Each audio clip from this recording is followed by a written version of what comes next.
capítulo 20, vamos a leer del 1 al 9.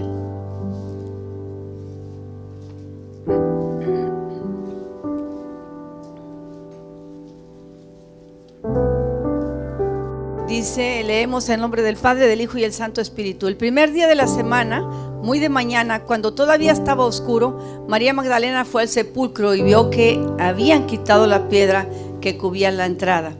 Así que fue corriendo a ver a Simón, Pedro y a otro discípulo a quien Jesús amaba y les dijo: se han llevado del sepulcro al Señor y no sabemos dónde lo han puesto. Pedro y el otro discípulo se dirigieron entonces al sepulcro.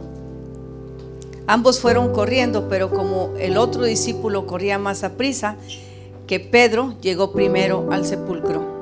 Inclinándose, se asomó y vio allí las vendas, pero no entró. Tras él llegó Simón Pedro y entró en el sepulcro, vio allí las vendas y el sudario que había cubierto la cabeza de Jesús, aunque el sudario no estaba con las vendas, sino enrollado en un lugar aparte. En ese momento entró también el otro discípulo, el que había llegado primero al sepulcro, y vio y creyó. Hasta entonces no habían entendido la escritura que dice que Jesús tenía que resucitar. Creo que una de las cosas más impresionantes que el ser humano puede llegar a ver es un muerto resucitar. ¿Y qué es lo primero que pasa por la mente de una persona cuando una persona, su familiar, su amado, qué sé yo, fallece? Le es imposible creer. Puede ser que pase por su mente un pensamiento, pero creer que resucite es de lo más difícil que la mente humana acepte. Pero se tiene que creer con el corazón para que eso suceda. ¿Y qué sucede? Que en este tiempo, hermanos, precisamente los discípulos que estaban sorprendidos con todo lo que unas horas antes había pasado, el día anterior había pasado, fue algo impresionante para ellos, que la noticia corre y los buscan y dicen: el Señor no está en la tumba. Lo presenta Mateo, lo presenta Marcos, lo presenta Lucas y Juan, y en diferentes escenas cada uno lo presenta, porque llegó una vez María Magdalena sola, otra vez llegaron las mujeres a llevar las especies de aromas que se les acostumbraba a poner a los difuntos, y en cada uno de ellos todo es sorpresivo, pero inimaginable, porque el Señor Jesús ya les había dicho que al tercer día iba a resucitar. Yo creo que yo estuviera feliz de que llegara esa mañana para llegar y correr y ver. Y las mujeres iban a llevar la preparación para que ese cuerpo se mantuviera así. Los otros iban corriendo, Pedro y Juan, y obviamente Juan, el más joven, pues llega primero, corre más rápido, y después Pedro, pero llega y se queda anonadado, impresionado, que ve la tumba abierta y ve el sudario del Señor ahí. No se atreve a entrar, pero Pedro llega, como era Pedro, intrépido, y entra y se va hasta allá. Y entonces se dan cuenta que el Señor verdaderamente, realmente se estaba cumpliendo su palabra, que Él había resucitado. Ya no está allí. La tumba está vacía. Pero hay una frase en la cual me voy a enfocar aquí en otro pasaje, que es el último versículo que leímos. Dice el versículo 9: hasta entonces no habían entendido la escritura que dice que Jesús tenía que resucitar. Los que estuvieron de la mano con el Señor todo el tiempo, los que anduvieron con Él, hasta ese momento entendieron la escritura. ¿Cuánto tiempo nosotros tenemos en el Evangelio? ¿Cuántas Semanas Santas o Pascuas, como usted acostumbra llamarle, ha vivido Y todavía nosotros no creemos que un muerto puede resucitar. Teniendo al que resucitó en nuestra vida, en nuestro corazón.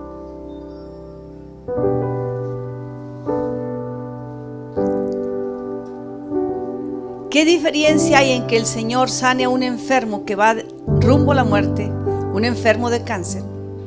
¿Qué diferencia hay que el Señor libere a un preso o le quiten la condena a un preso que va directo a la pena capital, a la pena de muerte?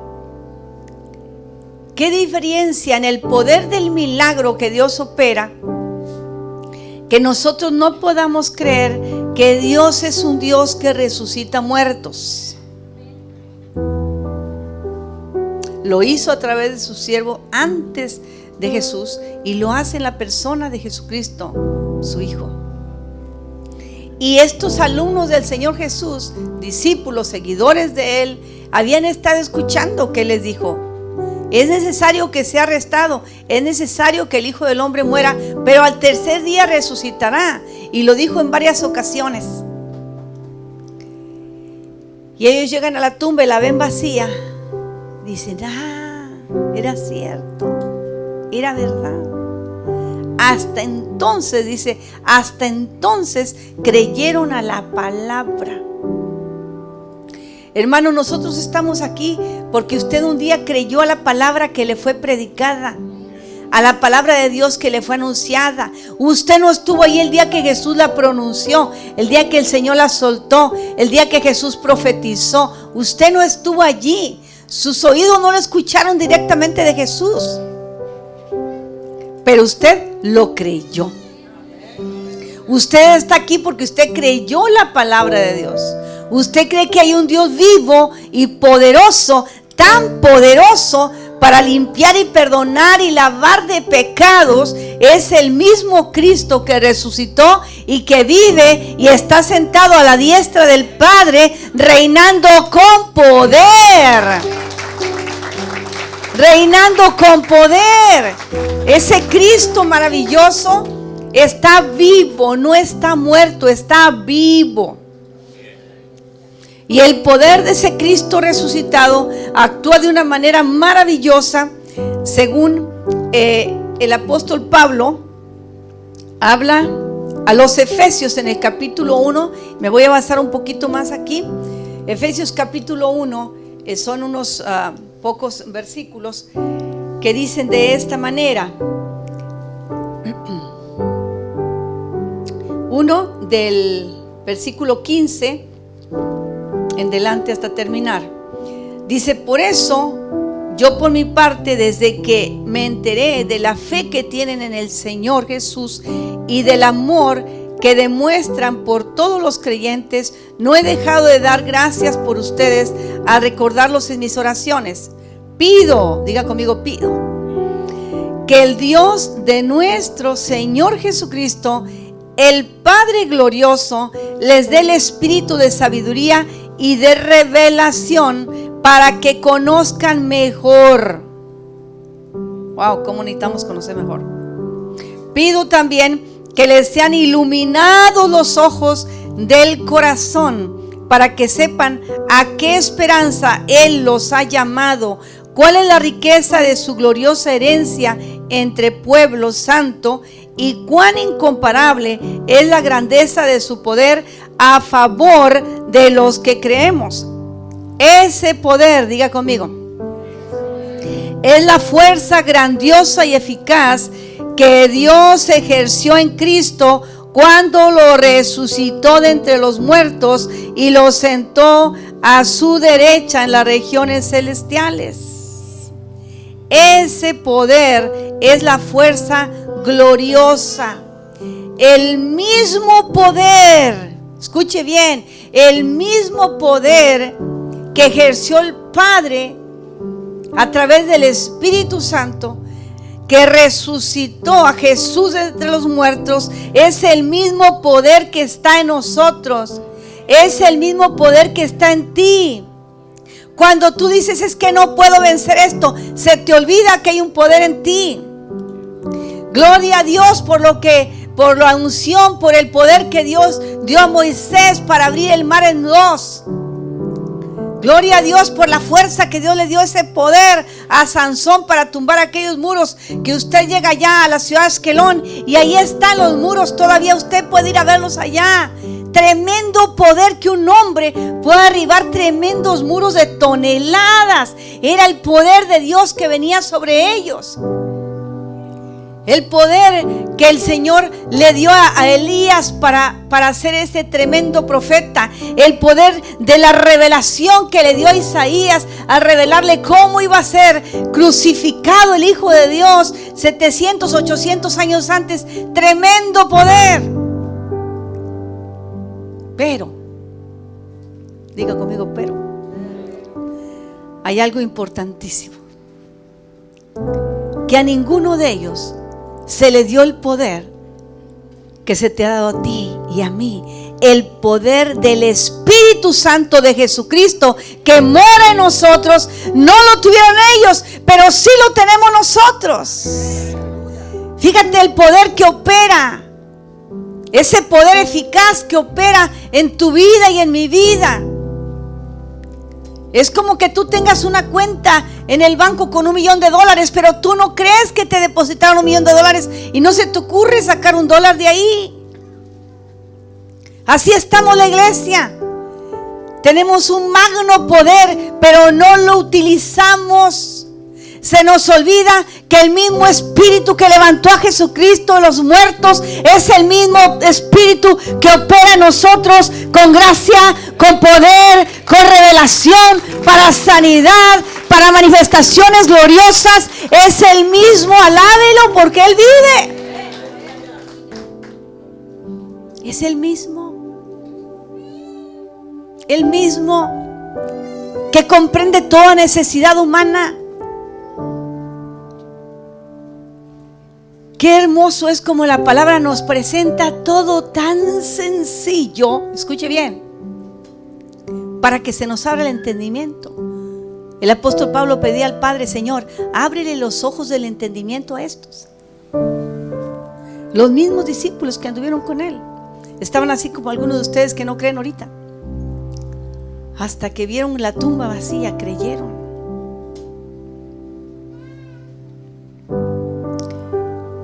Si usted no le pide al Señor que le abra el entendimiento, usted nunca va a usar ese tremendo poder que está en su vida. Usted nunca lo va a utilizar. Jesucristo se declara victorioso automáticamente cuando Él sale de la tumba. Cuando la muerte no lo pudo detener, los clavos no lo pudieron detener, la tumba no lo pudo detener, porque su poder glorioso y maravilloso, por la santidad que había en Él, dice que el mismo Espíritu lo resucitó de entre los muertos. La única tumba que no tiene restos humanos es la de Jesús. Ahí hemos estado muchas veces. Y es maravilloso que usted esta mañana entienda que ese mismo Dios, ese poderoso Señor, habita en su corazón. Y que esa fuerza eficaz hoy nos ayuda a comprender más la revelación tan preciosa de la palabra, para que tu vida crezca, para que tu vida se fortalezca, para que tu fe aumente, para que seas un vencedor en Cristo Jesús, para que tomes todo lo que no te has atrevido a tomar, para que declares que los papeles migratorios vienen para tu vida, que la sanidad está sobre ti, que el poder de lo alto se manifiesta en tu matrimonio, en tu familia, en la necesidad, en el trabajo, que el Señor vive allí en ese problema. Él reina en ese problema. El problema no gobierna Jesús, Jesús gobierna sobre esas cosas. Declara que la próxima Pascua toda tu familia estará aquí, rendida al Señor. Declara que este año no vas a terminar en derrota como el año pasado. Vas a terminar en victoria, porque el poderoso, victorioso Salvador está en ti y está en mí. Solamente uno de los discípulos dejó truncado su camino. Estos, aunque tenían miedo, temblorosos de nervios, claro que al final se alegraron todos. Hay gente que vamos a orar por ella porque está enferma, y después de que oramos dice, ¿usted cree que mañana tengo que ir con el doctor? O sea que tú no creíste que ya está sano. Así están muchos cristianos en la iglesia. Tienen a Dios para las emergencias, pero quieren buscar en la parte humana la ayuda. No le dan al Señor toda su confianza para que el Señor haga lo que va a hacer completo. Dios no hace nada a medias, todo lo hace completo, lo hace perfecto. Por eso el apóstol Pablo decía, oraba por los efesios y decía que les abra el entendimiento, porque hay una fuerza grandiosa y eficaz que opera para su beneficio, para su crecimiento, para su bendición. La iglesia de Cristo, la iglesia que tenemos al resucitado en el corazón, ejercemos un poder muy fuerte aquí en la tierra, en medio de las tinieblas, en medio de la maldad, porque nosotros hacemos la diferencia en este mundo perdido. Nosotros somos resultados de milagros del Señor. Usted es un resultado de un milagro. En muchos aquí operó la sanidad del Señor, y de ahí rendimos completamente todo. En otros la liberación, en otros la justificación. El Señor operó en cada uno de una manera diferente. Si no fuera así, usted no estuviera aquí. Hemos orado por personas que no los conocíamos. A distancia estábamos orando por usted y el Señor hizo el milagro. Usted está aquí por la oración de un pueblo que ha creído en un Cristo resucitado, en un Cristo victorioso, en un Cristo maravilloso que está cumpliendo un plan y un propósito especial en su vida. El Señor Jesucristo resucitó porque la palabra dice que cuando Él dijo, yo doy mi vida, yo la pongo, yo la puedo quitar y la puedo poner. Yo tengo la autoridad, tengo el poder, porque yo mismo soy la resurrección y la vida. Así es que el Señor decidió ponerla para que usted y yo fuéramos salvos y fuéramos libres de la muerte eterna. Y el Señor lo hizo. Pero aquí opera algo muy importante, que el Señor Jesucristo era el unigénito del Padre, el único hijo que el Padre tenía, lleno de gracia y de verdad, dice el apóstol Juan. Imagínense cuánta gracia, cuánta hermosura, cuánta verdad, cuánta transparencia había en Él, en su mirada, en su rostro. Yo me imagino al Señor y me enamoro de Él cada día más. Y sucede que todos sabemos que Él tiene un único hijo, por eso se llama el unigénito del Padre. Pero ¿qué sucede? Que a causa de la resurrección ya no es uno. Dice la palabra claramente que ahora el Señor viene a operar de manera tan importante en la vida de tantos, que se hace presente para algo glorioso, así como en nosotros el Señor lo hace. En Romanos 8, capítulo 29 dice: porque a los que Dios conoció de antemano también los predestinó a ser transformados según la imagen de su Hijo, para que Él sea el primogénito entre muchos hermanos. Él, a causa de su muerte en la cruz y a causa de su victoriosa resurrección, trajo a los millones de creyentes en Él, que vamos a ser ahora sus hermanos, el primogénito entre muchos hermanos. Ya no es unigénito, ahora es primogénito entre todos los millones de creyentes que hemos rendido nuestra vida a Él.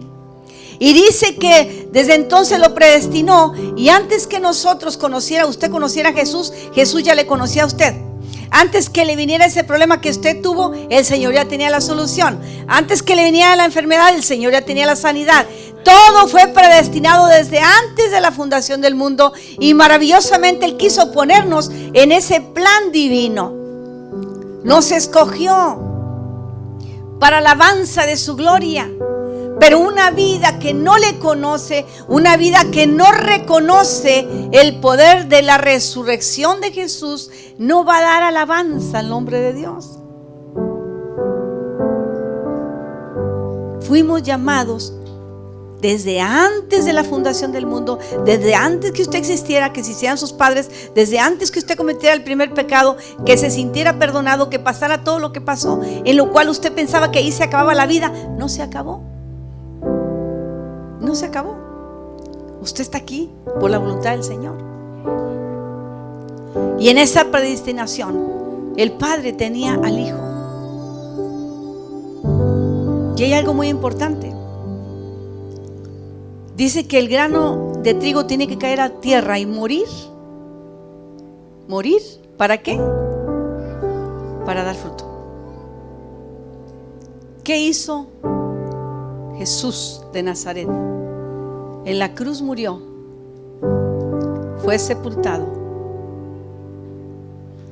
para después que Él resucita, viene el gran fruto. Pero en esto entra el tema de tan real que es la ley de la siembra y la cosecha. De acuerdo a la siembra, en obediencia que el mismo Jesucristo dispuso ser, esa ofrenda agradable delante del Padre, de acuerdo a esa ofrenda ha venido a suscitarse la transformación de millones de personas, como acabo de decir. Él se sembró a sí mismo para que nosotros fuéramos ese fruto ahora. ¿Cuántos alaban su nombre? Yo no sé cuántos maridos están aquí fieles que digan: yo estoy dispuesto a morir por mi esposa. Muchos ni dijeron amén, porque no están seguros de hacerlo. Y prometió amarla hasta la muerte, y respetarla y honrarla, y estar en ella en la enfermedad, en el dolor, en la tristeza, en la soledad, en la pobreza. Ya nomás la ve enferma y se da la vuelta y dice que tiene trabajo extra. Pero la Biblia dice que Jesucristo pone el ejemplo maravilloso de que se entregó por ella, por la iglesia, amándola. Nosotros somos su iglesia y somos amados por Él. Y de acuerdo a esa maravillosa entrega del Señor, viene la gran cosecha de almas y almas y almas que han rendido a Cristo su vida y que ahora han sido transformados por el poder de la resurrección, por ese poder eficaz que nos alcanzó a todos nosotros. Pero qué importante es eso.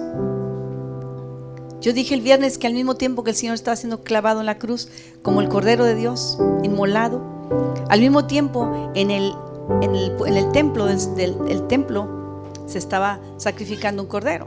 Al mismo tiempo tenía que haber una ofrenda, y Él decidió ser la ofrenda por la humanidad. Esa ocasión tenía que ser precisamente, y estaba así profetizado, que el día de la Pascua, a la hora precisa en que aquel cordero está siendo degollado, es el momento que Cristo está diciendo: consumado es, y entrega el Espíritu. Una perfección eterna, gloriosa, maravillosa en todo lo que el Señor ha puesto en su palabra, en el cumplimiento de cada profecía, pero también, hermanos, de cada promesa de Dios. Así es que de acuerdo a lo que usted siembra durante su vida aquí en la tierra, en el cristianismo, va a ser lo que usted va a cosechar.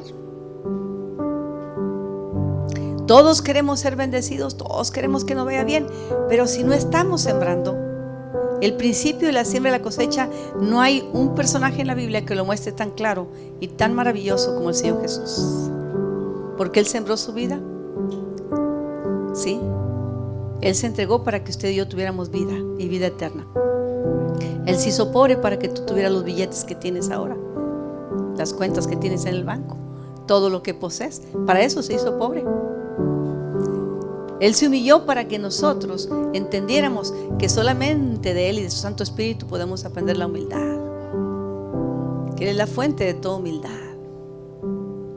y que un pueblo de Dios cubierto por su sangre preciosa tiene el mismo poder que le resucitó a Él de entre los muertos. El mismo poder para hacer las cosas que tú no te has atrevido a hacer. El Señor está esperando que nada más lo digas y lo hagas, porque Él te va a respaldar. El poder de la resurrección actúa en nosotros hoy día, hermanos. Actúa en nosotros. Y mi oración, nuestra oración es que el Señor nos abra los ojos del entendimiento. ¿Cuándo se nos abren? Cuando usted se pone y se mete en la Escritura. Ahí está todo el ABC del Evangelio. Como niños pequeños el Señor nos va instruyendo. Y cuando tú crees a la palabra, tú recibes esa palabra en tu corazón y tú practicas la palabra, tú vas a hacer las cosas que el Señor dijo que haríamos en su nombre. Toda autoridad me es dada y se las transmito a ustedes. La misma gloria, escuche bien, la misma gloria que resucitó a Cristo entre los muertos, que se vio que los soldados quedaron dormidos, los otros quedaron perturbados, vinieron ángeles, la gloria del Señor llenó esa tumba y resplandecía hasta afuera. Y esa gloria, dijo el Señor, que iría con nosotros. Qué feo ver a la gente en la oscuridad, es terrible. Pero cuando ya tienen a Jesús en su corazón, le resplandece el rostro.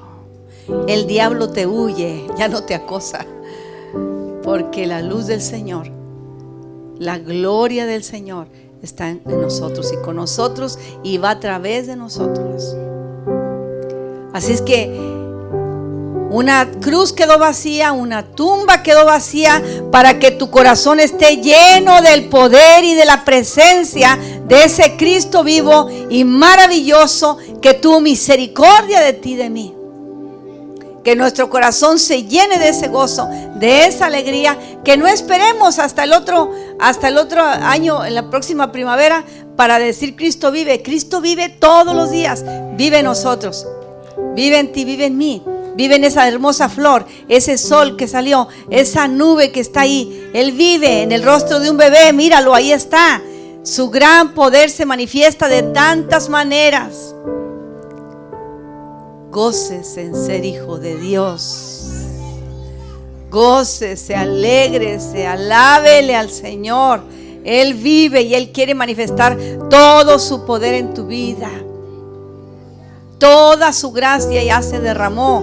Aprovechemos eso y aprendamos que de lo que hemos recibido del Señor vamos también a sembrar, y el Señor traerá una gran cosecha de almas de acuerdo al testimonio que nosotros mismos vamos transmitiendo, como me transmitió mi madre, otra generación, los abuelos, se va transmitiendo a las nuevas generaciones para que el nombre del Señor siempre sea glorificado. Amén. Gloria al Señor.